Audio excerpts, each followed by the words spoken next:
welcome back to Beating a Dead Horse. As always, I am your host, Sean McKinda. And I'm your host, Jackson Keller. And hang on, let me just check some things. Still inside, yes. Haven't seen the sun in several days, check. Don't remember what people look like anymore, check. I think we're still in quarantine. We're still, if the rats nesting within my beard are any indication, we're still in quarantine. Which means it's more quarantine classics. This month will continue to be our quarantine classic month, and we're going to continue to check off movies that one or both of us have not seen and probably should have seen at some point. Oh, did I check off a marvelous movie? Chekhov's gun has fired right into my heart for Dr. Strangelove, or How I Learned to Stop Worrying and Love the Bomb. Still maybe the greatest film title of all time, if nothing else. Honestly, it's probably rivaling for one of the greatest films of all time as well, if you want to get right down to it. I'm just gonna say it. This might be a perfect movie. It genuinely might be a perfect movie. I absolutely adore this movie. We'll talk about my experience with the movie in a minute here. But Jackson, you said this is your first time watching it, correct? Yes. I had not any Kubrick that I had seen prior was stuff that we have done for the show. So I had not seen any Kubrick prior to Beating a Dead Horse. That was an era where I was a blind, unenlightened, plebeian wandering the wastes in search of my one true auteur god, and I found him, and his name is Stanley Kubrick. This is one area where you and I can agree upon, I think, because we have a lot of very wildly different tastes in a lot of places, but Kubrick is kind of a wildly different guy. Kubrick is also, I think he's like the nexus of where the perfect intersection of what we tend to respond to. Because, you tend to respond to a lot of the weirder, bold and brash, kind of stuff. And Kubrick's definitely got that. He is a capital A auteur for sure. But he also, in his madness, he manages to, focus it into these kind of grand, really tight, I'd say, resonant narratives that I tend to respond to more than a lot of aesthetic or filmmaking elements. And so he's the complete package is what I'm trying to say here. He is slowly becoming the mascot of Beating a Dead Horse. We salute thee, Mr. Kubrick. We're gonna take Mr. Kubrick and we're gonna dig up his body and we're gonna put his head on a horse and he'll be our new mascot. Because we're literally beating a dead horse. I genuinely do not know where to go with that. I was trying to pause. The idea of comedy is to yes and. To say yes and then take it to the next area. Or no, but. There is nothing to be done with what you just said. Nothing to be done but put me in jail. That was poison. That was podcast poison. Oh, Christ. So I'm trying to figure out how I want to put this, because the truth of the matter is that I watched this movie twice for this podcast. I watched it twice in the same day because I watched it once, said this fucking rules, and then watched it again a couple hours later because I just wanted to relive it.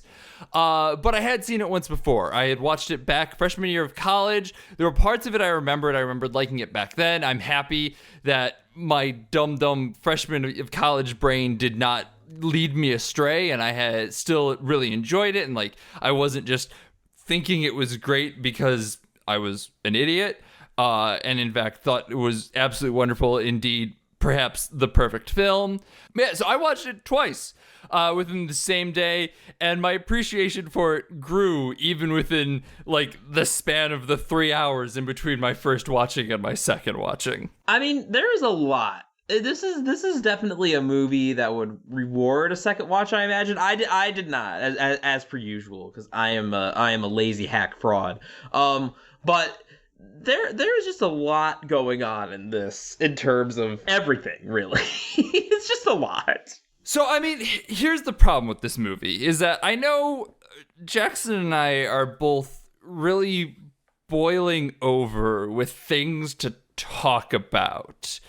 What can we say pre-spoiler? I mean, the obvious answer is the thing that we have said for the past 3 movies, and something that we are slowly learning to understand is what makes classic movies classics, which is, unsurprisingly, this is very applicable to today still, despite the fact that it is ostensibly about the Cold War. Well, it's interesting in that I think that classics, a lot of highly regarded movies, I think that they tend to take one of two routes. I think that like they can have the applicability, and I think this is a weird example of both, and that like I would describe this as the perfect Cold War movie, but within that, it was also sort of weird because when I said that we were watching this, my mom was like, "Oh, how appropriate!" And I'm like, the nuke movie about a pandemic, and she's like, "Well, I mean, it's just about like disasters and the end of the world and stuff." I'm like, "All right, seems tenuous to me," but like, I mean, I was kind of shuddering, realizing that we do have a character with less depth and subtlety than a Doctor Strangelove character in office right now. More than one, in fact. So, like, just on a general level, it, of course, is still applicable. But I also feel like there are a lot of movies, and we might see this next week, that are just so emblematic of the time, that, like, they kind of stand as, like, a time capsule or a period piece. Which... with this movie, I think it's kind of the best of both worlds, and this movie really manages to do both. And like I think arguably, like Kane was a little more timeless feeling. Like there were specific things about like the political moment, but like the rise and fall of like the hashtag great men of history. That's that's as old as Shakespeare. Casablanca I think was a little more like this, a little more both like really rooted in its period while also still having a lot of resonance for today. But I think this even more so, if only because like possibly because the iconography of the movie has sort of entered our dialogue, like particularly I forgot that the image of like the guy in the cowboy hat riding the bomb, that comes from this movie. There's a couple things that come from this movie. The one that I also remembered is the gif of the dude chewing gum and like sitting behind the big board is also something that's used fairly frequently on Twitter. There's a couple of iconic scenes from this movie, though they're a lot less immediately recognizable, like as opposed to the Kane gifs and whatnot. Yeah. And so like I think that this I think what we might be seeing is that as a result of being like so of its time, like so like laser focused on like the issues contemporary to it, I think that it gets at something. It does end up speaking to a broader truth regardless of time period. And I think that's what the really, really great classics tend to do, as opposed to just being a time capsule. I think the other thing to kind of keep in mind with this as well is that the iconography of the Cold War has become so ingrained within pop culture. I'm looking specifically at like Fallout and other kind of retrofuturism things, where like it feels instantly recognizable, which I think might help lend itself to that timeless feeling of it, because these things that feel so rooted in the time that the film was made. This was made in 1964. I don't know exactly when it's set. It's kind of up in the air-ish. But we can assume roughly contemporary with when it's made, I think. Yeah, for sure. But like everything about that film is so in and of its time period or around that same time, but it feels so very current because we're so used to that retrofuturistic aesthetic. It has kind of a BioShock vibe to it, a Fallout vibe to it. There's a lot of elements of it that have just been taken and repurposed in our own modern pop culture that it feels instantly familiar. I mean, speaking of stuff repurposed for modern pop culture, Metal Gear fans, I'm not going to spoil it in this movie because it's a great bit. This is where the liquid arm comes from. You'll know it when you see it. Coincidentally, if you're looking for the rest of the Metal Gear lore, it's basically, if you want to break it down, because I watched Metal Gear Solid in 2 movies this weekend. If you're looking to fill in your Metal Gear, the origins of Metal Gear, Dr. Strangelove and Escape from New York, and you've just played Metal Gear in 3 hours as opposed to the multi-saga that... But you should experience the saga. You should do it. I agree, actually. I rather like Metal Gear Solid, so I know I'm not usually the one to talk about it. I just felt like it was worth agreeing with Jackson on. But yeah, I think the other thing, in addition to kind of how omnipresent the iconography is, I think that, oh shit, oh no. Now I got distracted by Solid Snake. It happened again. God damn it, every fucking time. Every time. So you were mentioning the iconography. Oh, okay, got it, Coach. In addition to the fact that, like, the iconography of this movie and the iconography of the era has just become such a, like, present thing, both, like, pop culturally and just culturally as well. Like, we're still feeling the effects of the Cold War. I mean, like, anyone older than us, basically, like, remembers some aspects of it, like, growing up under the threat of, like, mutually assured destruction, which is not a thing that we really worry about anymore, although we still should. But I think the other thing that makes this movie feel so fresh is how bold it is, like, especially for the time, but even now. Like, the movie, the first thing that I noted about this movie was the title card. I'm assuming that they had to have played this in theaters just so, like, government officials wouldn't get upset. Oh my god, I love that title card so much. It's really good. But it also just goes to show you that, like, there is no other movie. Like, it's more common now to, like, be able to rag on the government, but, like, especially during the Cold War era, to imply that, like, America was anything other but, like, the last, like, stalwart defense against the Reds, like, and implying that we're kind of a bunch of bumbling idiots, like, threatening the world with our own, like, masculine hubris. I mean, if you don't know what he's talking about, if you haven't seen the movie, the title card goes beyond just the usual, like, all events portrayed are fiction, all characters are living or dead, blah, blah, blah, blah, blah, but to include the fact that the United States government will actively prevent any of the things happening in this movie from happening. Yeah, no, it's so funny because after watching the movie, I was thinking about that title card in, and I'm like, would they though? Honestly, it feels like a joke in and of itself, which is incredible. No, and I think it just speaks to how just how much of, like, a firebrand movie this kind of was, and how, like, I mean, I mean, brilliant, to be frank. If the fact that I don't know whether this was mandated or not to put it in front, but the fact that Kubrick could be mandated to put this in front and for it to feel so natural and as, like, part of the commentary is just chef's kiss. It is chef's kiss, and I don't want to make too many grand sweeping statements because I know this would have been, like, the counterculture era, so this might not have been as uncommon a sentiment amongst, like, the people, but I feel like amongst the, like, Hollywood structure, I feel like this is still pretty bold. I mean, I know we're starting to get into, like, new Hollywood and stuff here, but we're coming pretty, if not, like, at the tail end of it, like, hot off the heels of, like, the fucking Hays Code and shit. Like, I don't know. This feels pretty groundbreaking to me. Yeah, I mean, I was thinking a lot about the Hays Code and, like, where, like, it felt kind of intermingling, because, like, you can kind of feel little bits of that purity still purity in air quotes underlying it. Like, it's very interesting to watch with the knowledge of the Hays Code.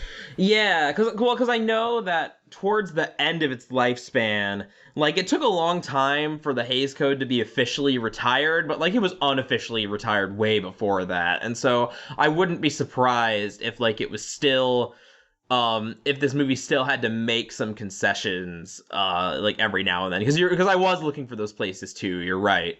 Yeah, it's absolutely like just this movie is we said perfect, and I think that there is just layers upon layers of how it is perfect, and that it feels like it's both a perfect commentary of the world and everything going on, but also a perfect encapsulation of the times and a perfect encapsulation of cinema as a whole throughout it, and just the movie is good is really what it boils down to. And like, I am so excited to dive into the thematics of what makes it good. Like, this is I'm usually the type of person that talks about like the camera work and how like it was groundbreaking, especially in these classic movies, and like what the tricks they used and whatnot. And like, it feels very Kubrickian in a lot of ways. A lot of kind of long shots, a lot of intimate shots, but a lot of kind of like just slow shots, but also still feeling very intimate in a lot of ways. That's worth mentioning. If you haven't seen this movie, it is ostensibly a comedy. Honestly, there are a lot of things about it that like it's a very serious movie, but it's very funny. This movie is fucking hilarious, and I think more than anything just shows what range that absolute madman Kubrick had, that he could make, like, of the previous 3 movies that I've seen, like this, The Shining, and 2001. Like, 2001 was like a, space brain, galaxy brain, like, drug trip from the beginning of time, and then you had like pure psychological terror with The Shining, and this is just straight up fucking hilarious. Like, when I saw that it was like a war comedy, I expected it to be very deadpan, which it is. I mean, it is that, because that seemed like the only type of comedy I could imagine Kubrick doing. But it's also just like very silly in a really fun way, and all the humor totally works. It's still really, really funny. It's kind of in a way like verbal slapstick, if that makes sense, because like that's a good way to put it. It's not it's not actual slapstick. That doesn't, well, actually there's one slapstick in it that I would not be surprised was an accident and just recovered from very nicely, but like there is a lot of actual, like, just, it's so overblown despite its subtlety to it. Like, that's what I mean by kind of verbal slapstick to it. It really, really skirts that line perfectly of like being just over the top enough, but not so over the top that like the satire becomes unbelievable. Yeah. I think it's also like, it's easier to accept the satire is realistic now that the curtain's been drawn back a little bit with Sir President Daddy Trump revealing what an actual buffoon everyone involved is, with him most of all. But yeah, like it's still, I think even for the time, like, this would not have been too terribly hard to believe. Well, I mean, in defense of Dr. Strangelove, the truth of the matter is that the president is still represented fairly well. Like, like, I don't think that even Kubrick would be like, no, the Thurgeton is the president. Like, that's the thing, is like, if you want to parallel General Thurgeton or Thurgeton, something along those lines, I'm butchering the name, I guarantee it, is very much a parallel to Trump. Like, there's just lines where he's like, yes, we are the greatest of all time, and blah, blah, blah, blah, blah, and just boisterously professing nothing, absolutely nonsense.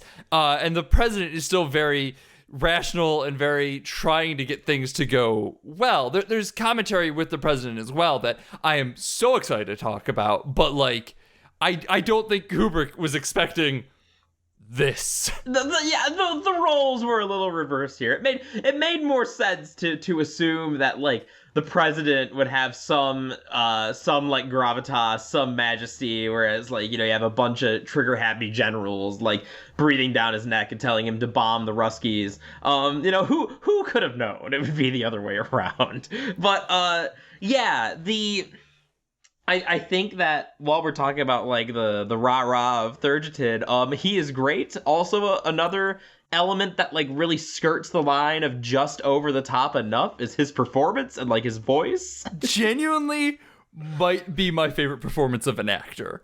Like, everything he does is absolutely perfect. Just the small muscle movements in his face just to show emotion is wonderful. They are like just over the top enough, but like also subtle enough that you might miss them. Oh, it's his fucking performance is transcendent. No, it's magnificent. And I also really love whoever's playing Ripper, the other general, and I just love how many close-ups we get of him chomping on his fucking cigar. Yeah. Like, oh my god.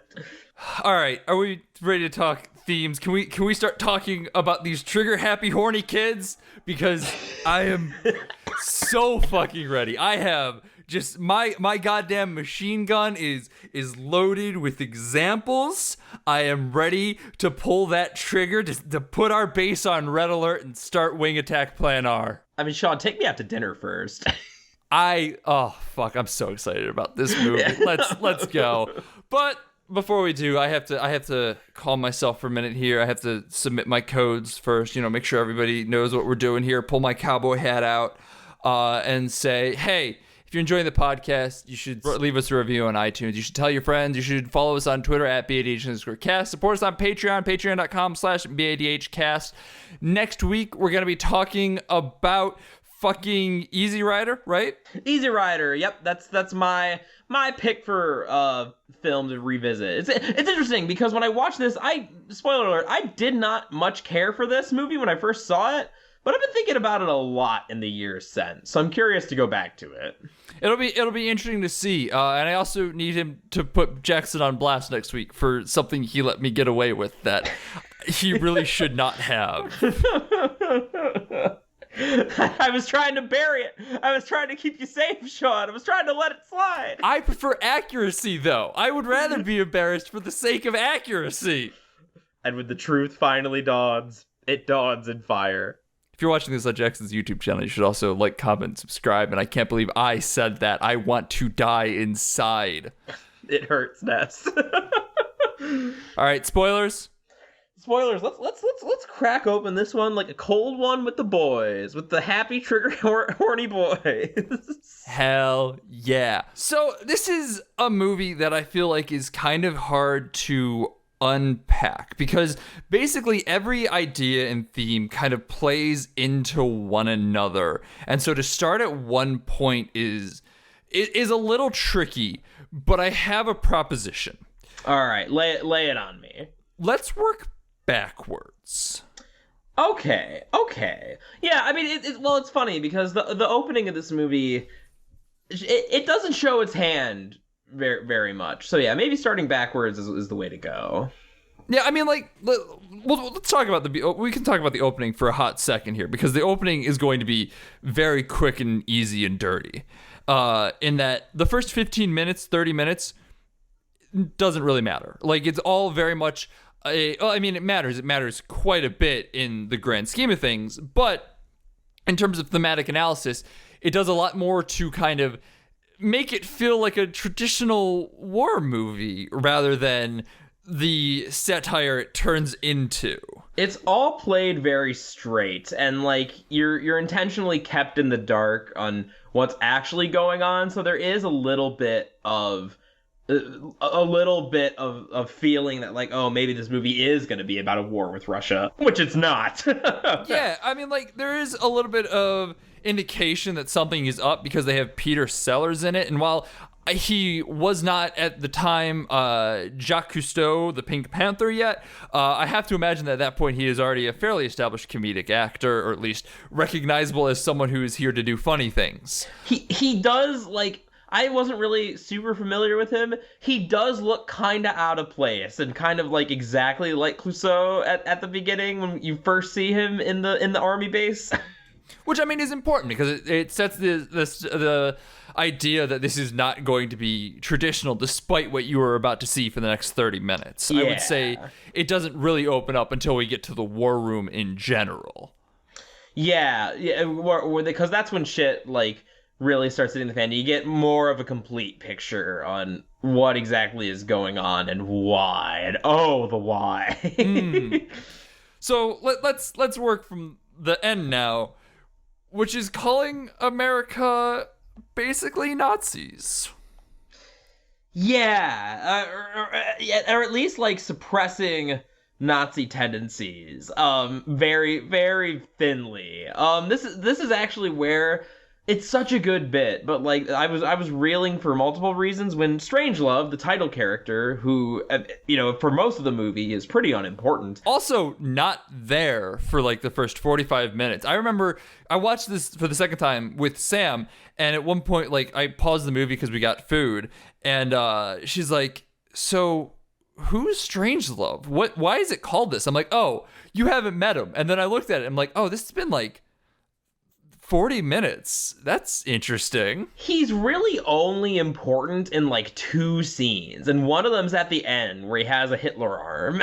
Yep. It's so unreal that this is where Hideo Kojima clearly took the iconography of like Revolver Ocelot wrestling with the dead clone arm, except it's actually because of course it is in the actual context, it's actually about like subtly, like, not so subtly brimming with like fascist rage. And I mean, like, that is what his character is. Like, when you first see Strangelove, you watch him roll out because he's in a wheelchair. Like, it looks like he is just sitting along with everyone else, and then he, backs out, and oh, look, he's in a wheelchair. We find out that he's German, and like, there's a quick line of like a Kraut by any other name because he's taken from the Liebenstrongen or something like that. It was a little translation of Strangelove, I believe. And, already you're kind of getting that, like, interesting. He's still a Nazi, but now he's just American. And so, like, there's some of that set up already, but, like, the initial reaction is, okay, yes, the idea is that Nazi Germany has been crippled at this point. They are no longer a superpower. This is post-World War II, where they are kind of in the muck and the mire for their past actions. Rightfully so.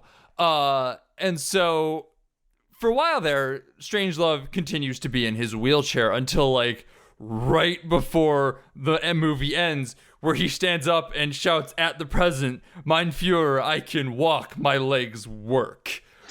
Which is the most damning thing in this movie, and I was fucking blown away by it. I'm like, holy shit, what a condemnation in the last 10 seconds of the movie. It's while he's just to make sure we don't forget this lovely little detail. It's while he's proposing a eugenics plan to the president. It was like nodding along like solemnly.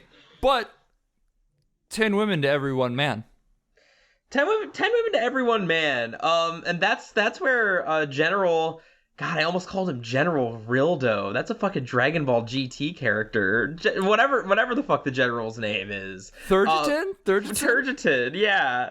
What I really love, I think my favorite part of this whole sequence is when, like, at first, like, Turgitin's like nodding along. He's like, the women, you say, yeah, and nodding along, but then like he launches into it was just the perfect cap to the movie before the doomsday machine is set off and everyone fucking dies in a glorious montage of nuclear weaponry.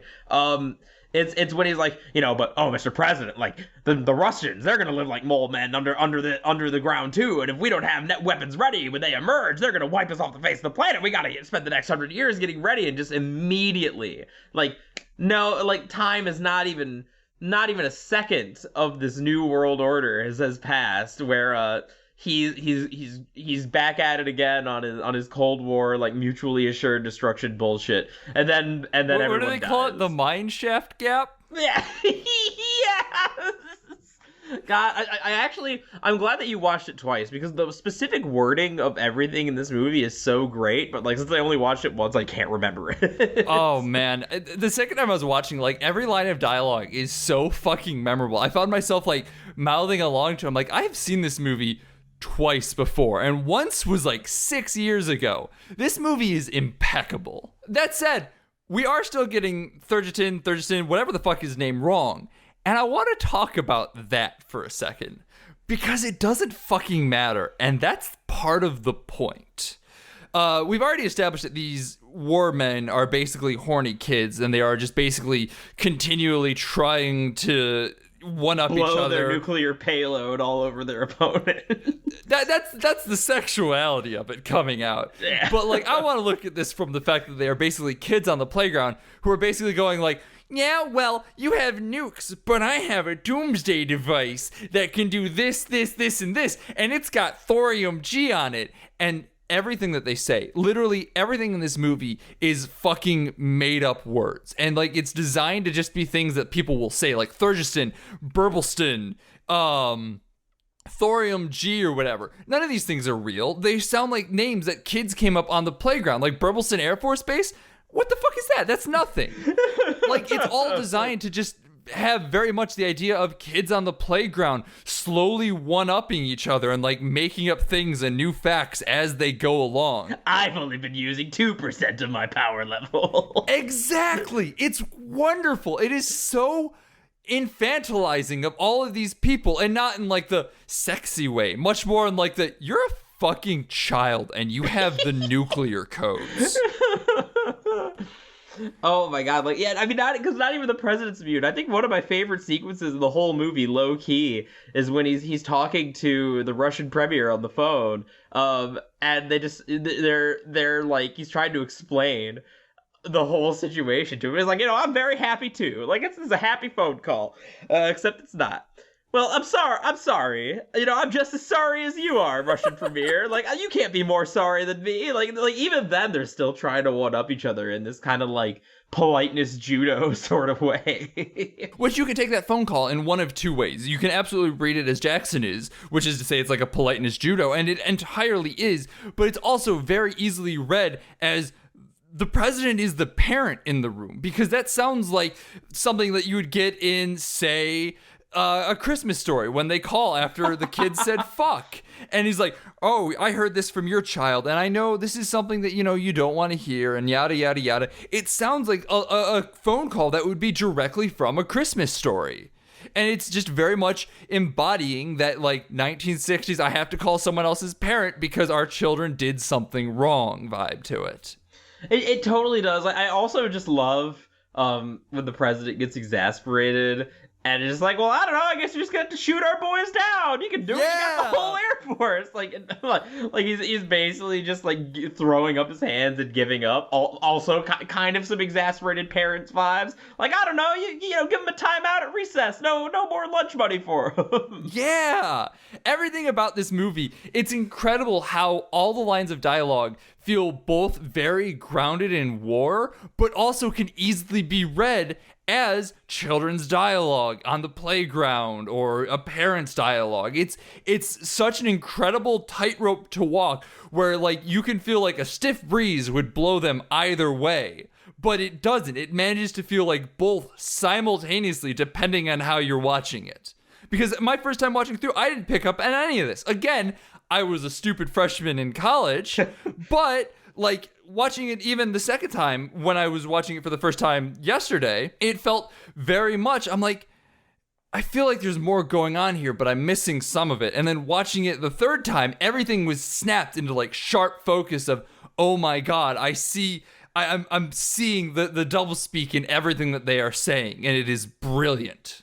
I also, not to discredit anything that you're saying, but can we talk about the fact that General Ripper is just Alex Jones? We can. I have one last thing that I want to point out, mostly because it is one of my favorite scenes and does a very nice job of just driving my point home. Thurgeston, when they're letting the Russian ambassador into the room, bundles up all of his stuff and holds it together and starts yelling about the big board, and he's gonna see the big board, which is just such a fucking like childish, oh, it's my secrets, you can't let them see, they're going to win, they're going to cheat type of vibe to it that is absolutely wonderful. Nuclear war has basically been initialized. At this point, it doesn't fucking matter, but the childish implication of still bundling up their secrets and the line delivery of he's going to see the big board is so good, and that is word for word. He is going to see the big board, not the war room, not the war plans. He is going to see the big board.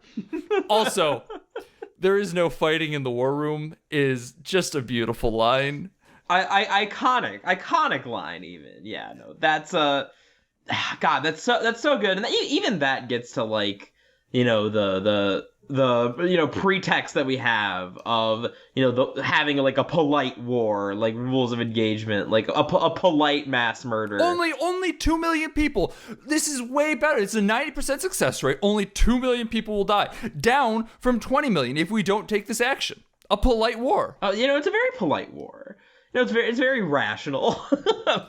God, I fucking love this movie so goddamn much. Holy shit. Sorry, you can talk about Alex Jones now. Well, it's so funny because this movie was not at all what I expected it to be. Like just while I was thinking about it, I was expecting this to be more just from like the title and like seeing Strangelove's like wacky mad scientist Nazi look on the cover. Like I was expecting this to be a little bit more like Bondian, if you know what I mean. I don't really know how. I thought maybe something closer to like almost like proto Kingsman, like some ridiculous like goofs, maybe almost like Naked Gun. But I was not expecting like a straightforward war movie, but with Professor Skimble tongs. I was not prepared for that, and it was beautiful. But I can't believe you just called him a cat's name.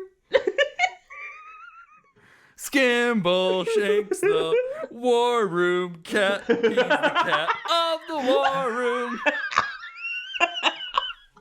What have I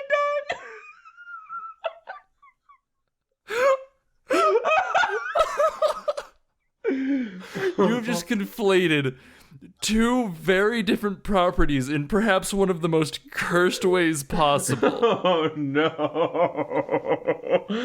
God, does General Ripper even matter at this point? Does Alex Jones even matter? Of course he does. He matters very much, yes. So like the man with the plan. And when you find out what his motivation is, it's the way that it's played, the dynamic between him and Mandrake, Peter Sellers, one of Peter Sellers' many characters. Another very sexually laden name. A lot of these names are very sexual underneath. Sean, as Sigmund Freud famously said, sometimes a cigar is just a cigar, especially when you're constantly chomping on it in close-up. Mm-hmm. Yeah, you're right. I'm sorry. This movie is not horny at all. I remember just like the feeling, the look on my face. Like it was a very complicated emotion when General Ripper starts giving a spiel about the purity of like human liquids. For one, I was reminded of this guy who like accosted me on the subway and like racistly said that our mutual Asian friend had residual chi lingering about. My God, my bones just left my body. I forget about that all the time, and it is horrible. So I like that whole speech that General Ripper gives. It has like drunk guy on the subway talking about residual chi vibes. Furthermore, like. And after that initial like shock wears off, and he starts talking about like the fluoride in the water, we're still doing this. We're still doing this. Alex Jones is still one of the most like popular radio figures ever. We're still doing this. The fluoride in the water, it's turning the frickin' frogs gay. Except it's turning us all into communists because they never drink water. They drink vodka. But not like, Ripper. Ripper only drinks distilled water or rainwater and grain alcohol. I mean, like, it's so funny because, like, as over the top as it is, maybe the fact that, like, I've heard monologues like Subway Guy talking about things like this, but, like, this... It might be the least over-the-top preposterous thing in the movie because there are so many people who believe shit like this. It is very, very real, and it is very, very weird. Like, the fact that this scene is very much grounded in things that are still going on today, and that is horrifying. This sounds like a fucking joke back then, but, like, then you think about it and the fact that Alex Jones is still peddling this bullshit, and people are still believing it.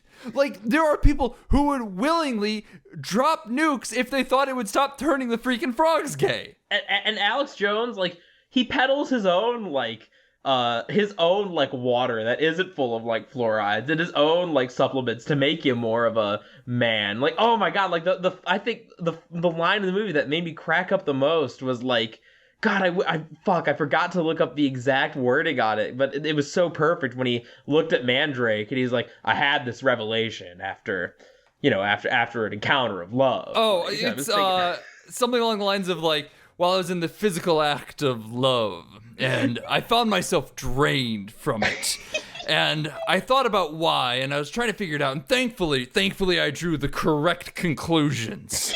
And those conclusions were that women are sapping my essence, and I have a very strong essence, and so women continue to want to take my essence, but I do not let them. I abstain from women. Not because I can't have them, but because I choose to, because my essence is my own. My man just got too much residual chi built up. Oh my god. Women are coming for his sperm. The crux of it is that women are coming for his sperm, and that is the most Alex Jones boistering I have ever heard. Boistering isn't a word. What the fuck am I trying to say? Boisterous? I try to combine like posturing and boisterousness. Boistering. It's a word now. I They mean, all that got is what it is. It's posturing and boisterousness. It's boistering. Oh my god. It also sounds like a crime. It does sound like a crime, like a white collar crime, like something that would happen in an office. Yeah. And we caught him on 3 counts of boistering. These white collar workers, they're taking all our money. They're taking from the proletariat. Eat the rich. It's the fluoridization again. Which I do need to talk about fluoridization as a term, because once again, watching this with Sam, she did think it involved Florida. Man, you're just gonna call her out like that, huh? I am, mostly because I thought it was very funny. Putting her on blast. Listen, the truth of the matter is that she's in like a grad program to become like get a master's degree and stuff like that, and I'm a dum-dum with the podcast. So like the truth of the matter is that she's clearly the smarter one in this relationship, but I am gonna call her out for thinking fluoridization involved Florida. I mean, it's like this is swiftly becoming my favorite analogy. It's like Tien and Vegeta in Dragon Ball Z Bridge, where Tien just constantly antagonizes him, knowing that Vegeta could evaporate him at any moment. but if Vegeta does, that he loses, and he knows it. It's the perfect symbiosis, really. Love you, babe.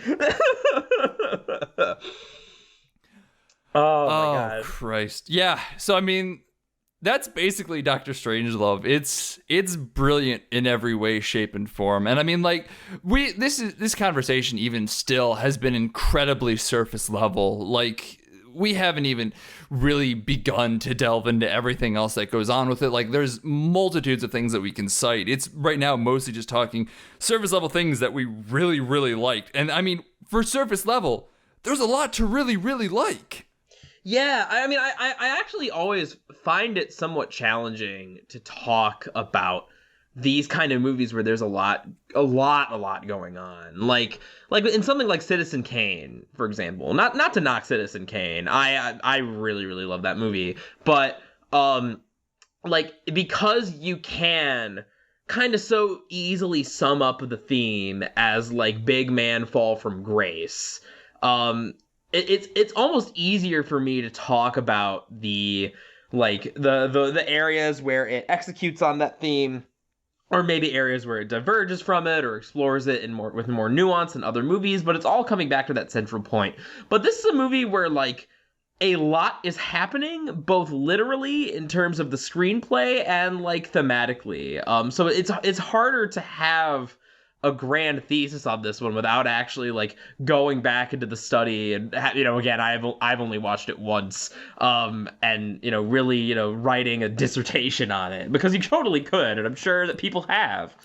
I mean, like, that's the problem with this podcast as a medium, is I think that we do end up with some very interesting thematic discussion, but we're coming off of a few viewings at most, and like, we're very free-balling with all of this stuff. We're not wearing underwear, and we're just kind of lightly talking about how, you know, this thing happened here and this happened here, and they relate to form this overall theme. But, like, we don't have, you know, documents in front of us with a script talking about the various levels in which they interact, which is what this movie really deserves.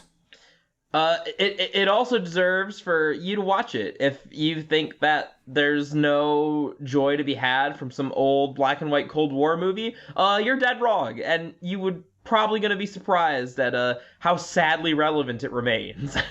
Like, you want the final nail in the coffin? Because this is... I've said this is my favorite part about everything in this movie. This might just be becoming my favorite movie if we're being honest with ourselves for a minute here. But one of my favorite parts, one of the most real parts, as we're sitting in this crashing economy due to coronavirus, and the concern is not for the loss of life, but for the economy and what might happen to our beautiful, beautiful stonks as they plummet, and the billionaires and the private companies. The Coke machine? The Coke machine. I knew we were forgetting something important. It's literally this scene that takes place for like 30 seconds. It never comes back, but it is so poignant as fucking Peter Sellers' Mandrake is like, I need money for this machine. There are lives at stake. The world is facing global nuclear annihilation. Shoot that Coke machine. Get me some money. And he's like, the guy that's currently... The setup for it, I can't even get into. There's a lot happening to get to this point. But he's like, sir, that's a privately owned thing. I can't shoot that. The Coke...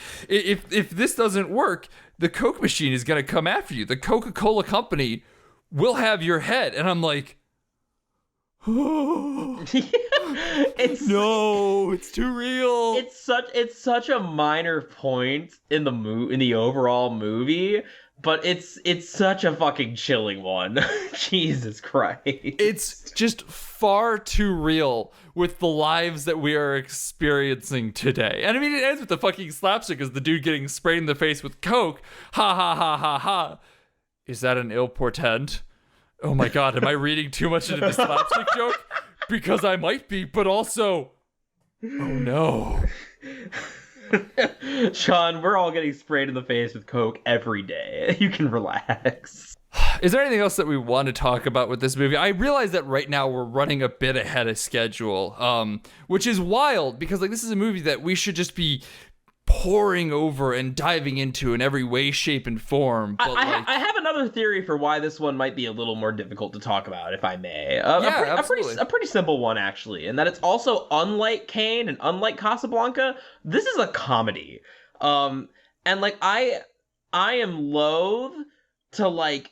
I think one of the things that makes good comedy so good is that the jokes are not only funny, but you understand why they're funny and what we're goofing on. So analyzing a comedy basically comes down to explaining the joke, and I think I just have like a visceral urge against that. I mean, yeah, it does kind of ruin a lot of the movie. I think that there's a lot of kind of nuance to the jokes. I mean, even with the Coca-Cola machine, like that kind of sounds like a joke until you kind of replace it within real life and you realize what it's trying to say. And like there's a lot of things to this movie that do read as jokes, and we are functionally explaining the joke, but like they're jokes that work on two levels. Oh, they most certainly do. I'm not saying this is like my like platonic ideal of what a comedy should be, and that it's both funny and it's smart and it's got themes and it's got things to say. But I think because it's funny, I'm sort of weird about spoilers. I mostly don't care. Like I knew who died in the Red Wedding before I saw a single episode of Game of Thrones, and like that didn't hamper my experience of that show at all. So for like a drama, it doesn't matter to me so much. But like so much of comedy like relies on surprise that I think that it's just harder for me to go whole hog, as it were. Yeah, I mean, like, we could sit here and we could talk about Thurgerson's rant when they're asking, like, oh, could the single plane get in there and create this catastrophe? And he goes off and, like, starts acting like a kid, describing the plane that he saw going overhead and just really excited about how great their pilots are and yada, yada, yada, yada. And, like, we can explain that it's a joke that works on the level of, hey, you know, haha, he's acting like a kid in the war room. Look at him being immature and dumb. And then we can dive into explaining why that relates to everything else going on in the movie. But, like, does that enhance your enjoyment of the movie at that point? Like, we've given a good broad stroke of it. And I think as long as we kind of explain the broad strokes of the movie, you'll get more out of it going back to it and watching it again with a different viewing point of it without us explaining every one of the jokes. Yeah, because I think, like, this is where maybe we're starting to get into, like, what is the function of criticism? And is the function of criticism to just, like, explain the movie? Well, like, not really, because oftentimes there are different interpretations of a movie. And I think when a movie is so on point like this, it becomes harder to feel like I'm not just trying to explain the movie, or in this case, explain the joke. Well, I mean, I think the other thing, too, is that this isn't, what we do in this podcast generally isn't really criticism. Like, I want to dive into that mostly because I dabble in both criticism and analysis, where you tend to dabble more in the just analytical side of things, barring the opening of every episode where we kind of give a slight critical review of the movie. And so, like, this is far more an analytical side of thing, which I think is where, like, those jokes and ideas end up, like, just falling flat. Like, when you dissect them so much that someone goes and watches it, I feel like the punchiness of it is robbed. A critical perspective of this would be like, this is a very good movie. Here are the themes. Go watch it. I think analysis can be argued to be a pretty big, like, branch of criticism in its own right. But I see what you mean. Yeah, I mean, it absolutely is. Analysis involves criticism in a lot of ways, but I feel like just because, mostly I think this is coming from me being like, critics have a bad rap because so many people are like, you're just telling me what to think, blah, blah, blah, blah, blah, blah. I get you. Like, that's more what I'm saying, because as someone who does write critical reviews of movies and not just an analytical reviews, which does involve criticism. As I said, even in this podcast, you do embrace criticism in the beginning, and, like, then that bleeds into your analyticals of it. There's a distinction that needs to be made, at least I think for me, to kind of explain how this works. Is that, I'm not trying to, like, tread on toes here. I'm just, no, it is something that, like, hits me in a weird way. Oh, I actually have an exciting announcement. Apropos of nothing, I forgot to mention this during the pre-discussion. I have been permanently banned from our movie. Oh shit! Probably just because I was advertising the show on there too much, and they don't like that. But I'm just reminded of that one exchange that I had on our movies. That, like, I should. Did I? I think I posted it in the Horsecast Discord of that one chuckle fuck on our Hunt episode. The only comedy left. It was the most depressing comment in the world. Was, I can't wait to not watch this, go see the movie, and form my own opinion. And I got so mad about it. I literally rage commented at him back and said, no one is telling you can't do that, but by all means feel free to posture about it. I was so angry about that comment. So the fact that people are like, their critics tell me what to think, I know like that, they're basically fascists. Oh, that drives me insane. So what I'm saying is good on you for taking a stand. Yeah, I mean, that's the whole thing. It's like, I do critical work in that way. And so, like, I very much have my foot in, like, I need to say something about this, because otherwise, I feel bad about myself. Go watch Dr. Strangelove, everybody. It's a perfect movie. Yeah, it genuinely might be one of my new favorite movies. I mean, honestly, if it's not clear by now, I have basically become a full-on Kubrick stan. Absolutely a madman of a director, and I love him so much. Well, we'll be able to rebuild him. We'll make him stronger. We'll make him Jackson, a centaur. You can't do this again. You can't do this again. You No, tried it once, and it killed the fucking momentum. We can't do it again. Sean, I have a better idea. It's the same thing, but better. Instead of taking just his head, we'll take his entire body. So he still has his hands to work with, but he has horse legs. So he can direct, like, high-speed, thrilling shots, holding the camera on his own without the need for extra equipment. It'll be revolutionary. Centaur film. Question again. What am I supposed to do with that? Where am I supposed to go from there? Well, you're supposed to go to the graveyard and start digging.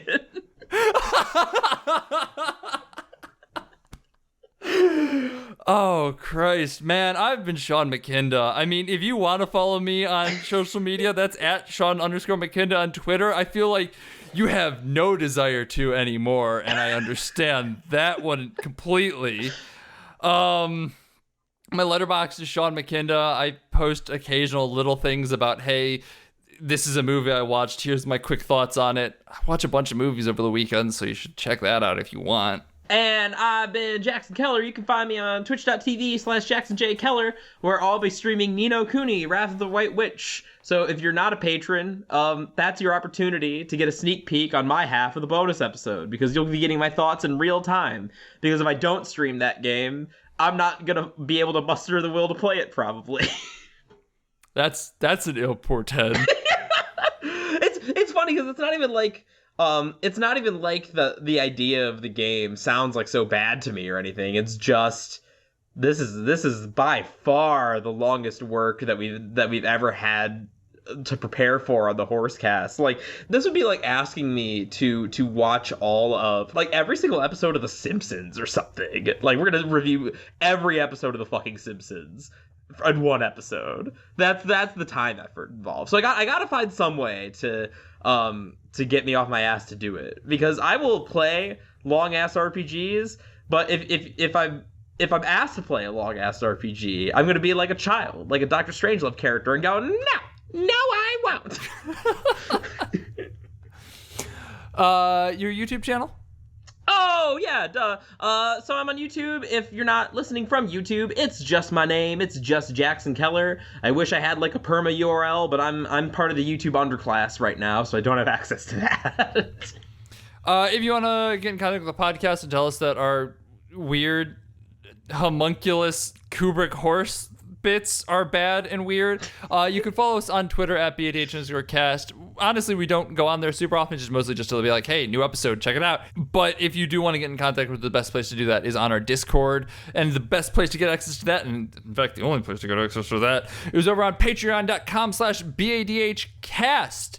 At only $1 a month, that gets you access to our Discord. $5 a month gets you access to our Discord and our backlog of bonus episodes, where we're going to be posting that Ni no Kuni episode in a little bit here, and a bunch of really, really good episodes. $10 a month gets you access to all our backlog, our Discord, and the ability to request bonus episodes. If you want us to talk about something in particular, that's how you do it. It also gets you a little something. Thank you so much, Julia, Travis, Pat, Mom, Summer. Y'all are great. Y'all are wonderful. Thanks for supporting the homies. And thank you to Lords of the Highway for the use of our theme song. It is Suicide, alternate takeoff them, high octane, low expectations. They're a wonderful band. You should go check them out wherever you can. They're probably not going to be doing live shows right now, but you know what? When they are again, go watch them live. Go stream their music. Go buy their music. Whatever you got to do, support them however you can. Also, thanks to 25 Years Later site.com. We're a little button in their corner of their website. Don't worry about that. But you should also go check out, see what's going on over that website. There's a bunch of really talented people doing a bunch of really talented writing. I am on staff in some capacity, guaranteed. I do their audio editing, and I've written some articles over there as well. But there's more people talented more than me. That was not a sentence. Pretend it was. And if you pretend it was, that's what they write like. They write goodly. I talk badly. They got a bunch of really interesting stuff over there, from news, interviews, reviews, analysis, and everything else. Please go read that stuff. Next week, we're going to be talking about Easy Rider. I have never seen it. Jackson has. Does it hold up for him? Who knows? This is gonna be an interesting one. That's all I can say with any sort of confidence. Find out. Bye.